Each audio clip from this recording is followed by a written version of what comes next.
চলো তোমাদের সাথে এবার আমাদের রুম ট্যুর শেয়ার করি। তো এটা হচ্ছে আমাদের একটা রুম, যেটা মা বাবারা থাকবে। তো ঢুকেই যে দরজা, তার পাশে ওয়ার্ড্রোব ছিল, আর এখানে পাশেই আছে বাথরুম।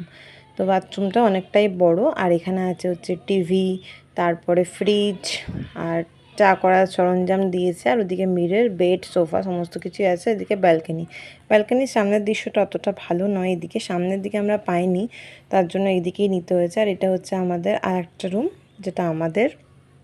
এখানেও সেম সোফা টোফা সমস্ত একই, সব কিছু আছে। আর এই দেখো বাবান ফ্রিজটা খুলে দেখাচ্ছে, এই হচ্ছে আমাদের মিনি ফ্রিজ, আর এই হচ্ছে ওয়ার্ড্রপ, আর এর পাশে আছে হচ্ছে বাথরুম। বাথরুমগুলো ভীষণ সুন্দর, বড় সড়ো, বেশ ভালো লাগলো। তো এই যে হচ্ছে আমাদের ব্যালকনি। বাইরে হচ্ছিল বৃষ্টি, প্রচণ্ড পরিমাণে বৃষ্টি হচ্ছিল, বাট বোঝা যাচ্ছে না অতটা। তারপরে আমরা এই যে খেয়ে নিচ্ছি, খেয়ে আমরা স্নানে যাব।